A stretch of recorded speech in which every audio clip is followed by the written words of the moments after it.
Good morning, मैं हूं BK Singh और आप देख रहे हैं Shahi Pathshala. Daily handwritten current affairs लेकर मैं आपके बीच उपस्थित होता हूं। तो आइए शुरू करते हैं। आज है 9 जुलाई और पेज संख्या है 119। केंद्र सरकार के सिफारिश पर राष्ट्रपति ने किन 4 व्यक्तियों को राज्यसभा सदस्य के लिए मनोनीत किया है? तो ये 4 सदस्य हैं PT Usha, Ilaiyaraaja, V Vijayendra garu और डी वीरेंद्र हेगड़े। ये 4 व्यक्ति कौन कौन है? PT Usha, Ilaiyaraaja, V Vijayendra garu और डी वीरेंद्र हेगड़े। यहाँ पर मैं जानकारी दे दूं कि राज्यसभा सदस्य का जो कार्यकाल होता है वह 6 वर्षों का होता है। इनमें 1/3 सदस्य प्रत्येक 2 वर्ष में क्या होता है? सेवानिवृत्त हो जाते हैं। 1/3 सदस्य क्या होगा? ये प्रत्येक 2 वर्ष के अंतराल पर सेवानिवृत्त हो जाते हैं। भारतीय संविधान के अनुच्छेद 80 में राज्यसभा के गठन का प्रावधान किया गया है। राज्यसभा सदस्यों की कुल संख्या जो है 250 हो सकती है, लेकिन वर्तमान में यह संख्या 245 है। इन 245 में 12 सदस्यों को राष्ट्रपति प्रधानमंत्री की सलाह पर साहित्य, विज्ञान, कला और समाज सेवा से जुड़े व्यक्तियों को मनोनीत करता है। जिन 4 सदस्यों को मनोनयन किया गया है वर्तमान में, उनमें सबसे पहले पीटी उषा है, जिनको आप उड़न पड़ी के नाम से भी जानते हैं। ये केरल की रहने वाली हैं। वर्ष 1984 के ओलंपिक के फाइनल में पहुंचने वाली पहली भारतीय महिला एथलीट बनी थी पीटी उषा। वर्ष 1986 में सियोल एशियाई खेलों में 4 गोल्ड मेडल जीतकर पीटी उषा ने इतिहास रच दिया था। उसके बाद साल 1983 में इन्हें अर्जुन पुरस्कार से सम्मानित किया गया और साल 1985 में पद्मश्री सम्मान से भी सम्मानित किया गया। दूसरे व्यक्ति हैं इलैया राजा। इलैया राजा को संगीत ज्ञानी भी कहा जाता है।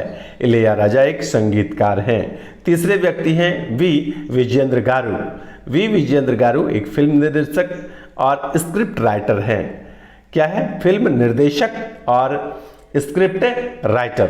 चौथे हैं डी वीरेंद्र हेगड़े। डी वीरेंद्र हेगड़े एक समाज सेवी हैं।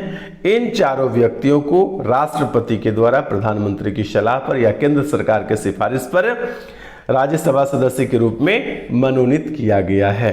आइए चलते हैं नेक्स्ट प्रश्न की ओर। जापान के पूर्व प्रधानमंत्री शिंजो आबे की पश्चिमी शहर कहाँ? नारा में गोली मारकर हत्या कर दी गई है। वह 67 वर्ष के थे। एक चुनाव प्रचार के भाषण के दौरान उन पर गोलीबारी कर जानलेवा हमला किया गया था। आइए चलते हैं नेक्स्ट प्रश्न की ओर। यूनेस्को पैनल के लिए भारत को वर्ष 2022 से 26 की अवधि के लिए किस समिति का सदस्य बनाया गया है? तो भारत को अमूर्त सांस्कृतिक विरासत समिति का सदस्य बनाया गया है। यहाँ मैं जानकारी दे दूं कि इस अमूर्त संस्कृति विरासत का हिस्सा बनने के बाद भारत यूनेस्को की 2 प्रमुख समितियों का हिस्सा बन जाएगा। पहला तो एक अमूर्त सांस्कृतिक विरासत 2022 से 2026 के लिए बना, जो यहाँ पर आप देख पा रहे हैं। दूसरा, विश्व विरासत समिति का हिस्सा पहले बन चुके हैं। 2021 से लेकर 2025 तक के लिए कौन सा? विश्व विरासत समिति का हिस्सा पहले ही बन चुके हैं। तो इस प्रकार से यूनेस्को के द्वारा जो है भारत को 2022 से 2026 की अवधि के लिए अमूर्त सांस्कृतिक विरासत का जो है सदस्य बनाया गया है। नेक्स्ट है, कीरू जल विद्युत परियोजना किस राज्य में स्थित है? तो कीरू जल विद्युत परियोजना जो है किस राज्य अथवा केंद्र शासित प्रदेश में स्थित है? तो कीरू जल विद्युत परियोजना जो है जम्मू एंड कश्मीर राज्य में स्थित है। कीरू जल विद्युत परियोजना कहाँ स्थित है? जम्मू एंड कश्मीर में स्थित है। हुआ क्या है कि हाल ही में सीबीआई द्वारा कीरू जल विद्युत परियोजना में अनियमितता के चलते जो है विभिन्न स्थानों पर तलाशी ली गई है। 624 मेगावाट की यह परियोजना जम्मू कश्मीर के किश्तवाड़ जिले में चिनाब नदी पर बनाया जा रहा है। इस परियोजना की कल्पना रन ऑफ रिवर योजना के तौर पर की गई है। कौन सा? कीरू जल विद्युत परियोजना की जो कल्पना है रन ऑफ रिवर योजना के तौर पर किया जा रहा है। इसकी आधारशिला साल 2019 में रखी गई थी और इसके बनकर पूरा होने की जो संभावना है वह 2023 तक रखा गया है। तो इस प्रकार से याद रखिएगा कि कीरू जल विद्युत परियोजना का संबंध जम्मू एंड कश्मीर केंद्र शासित प्रदेश से है। नेक्स्ट है जो यहाँ पर नहीं लिखा हुआ, थोड़ा स्टार होना चाहिए। रेबीज एक जूनोटिक रोग है। क्या है? रेबीज एक क्या है? जूनोटिक रोग है। इसके खिलाफ सफलतापूर्वक पहला टीका किसके द्वारा लगाया गया था? तो रेबीज एक जूनोटिक रोग है, इसके खिलाफ पहला सफलतापूर्वक टीका जो है लुई पास्चर के द्वारा 1885 में लगाया गया था। लुई पास्चर एक फ्रांसीसी जीव विज्ञानी हैं। तो यहां पर याद रखिएगा कि रेबीज किस प्रकार का रोग है? तो जूनोटिक रोग है। जूनोटिक रोग होता क्या है? तो जूनोटिक रोग जो होता है जानवरों से इंसानों में फैलने वाले रोग को जूनोटिक रोग कहा जाता है। किसको कहा जाता है? जानवरों से इंसानों में फैलने वाले रोग को जूनोटिक रोग कहा जाता है। बीती 6 जुलाई को विश्व जूनोटिक दिवस के रूप में मनाया गया है। जूनोटिक रोगों के खिलाफ एक राष्ट्रव्यापी मुक्त टीकाकरण शिविर का आयोजन भारत सरकार के द्वारा किया गया था। तो 6 जुलाई को क्या करते हैं? विश्व जूनोटिक दिवस के रूप में मनाया जाता है। पहला सफल टीकाकरण 6 जुलाई 1885 में रेबीज के खिलाफ हुआ था। इसलिए प्रत्येक वर्ष 6 जुलाई को प्रतिवर्ष विश्व जूनोटिक दिवस के रूप में मनाया जाता है। आइए नेक्स्ट प्रश्न की ओर चलते हैं। नेक्स्ट है, हाल ही में गृह मंत्री अमित शाह ने वीडियो कॉन्फ्रेंसिंग के माध्यम से श्रीनगर में स्वामी रामानुजाचार्य प्रतिमा का अनावरण किया है। इस प्रतिमा को क्या नाम दिया गया है? तो इस प्रतिमा को नाम दिया गया है स्टैच्यू ऑफ पीस। क्या नाम दिया गया है? स्टैच्यू ऑफ पीस नाम दिया गया है। हाल ही में गृह मंत्री अमित शाह ने वीडियो कॉन्फ्रेंसिंग के माध्यम से श्रीनगर में स्वामी रामानुजाचार्य की प्रतिमा का अनावरण किया है और इस प्रतिमा का नाम दिया गया है स्टैच्यू ऑफ पीस। याद रखिएगा स्टैच्यू ऑफ पीस का अनावरण कहां पर किया गया है? तो जम्मू एंड कश्मीर में। नेक्स्ट प्रश्न है, 14 देवताओं की पूजा के वार्षिक उत्सव को खारची पूजा कहा जाता है। 14 देवताओं की पूजा के वार्षिक उत्सव को खारची पूजा के नाम से जाना जाता है।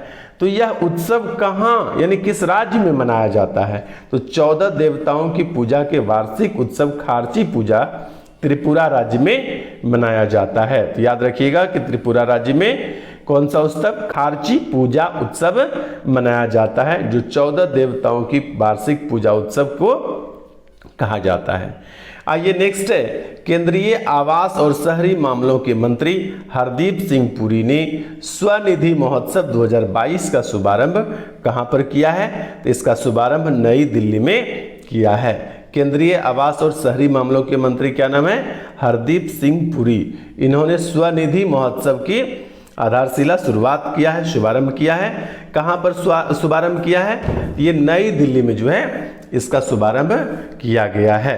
प्रधानमंत्री स्वनिधि योजना की शुरुआत जो है 2 जुलाई 2020 में की गई थी। यह उत्सव योजना की सफलता को चिन्हित करने के लिए मनाया जाता है। नेक्स्ट क्या है? लगातार 13 T20 मैच जीतने वाले क्रिकेट इतिहास के पहले कप्तान कौन बने हैं? तो लगातार 13 T20 मैच जीतने वाले क्रिकेट इतिहास के पहले कप्तान रोहित शर्मा बन गए हैं।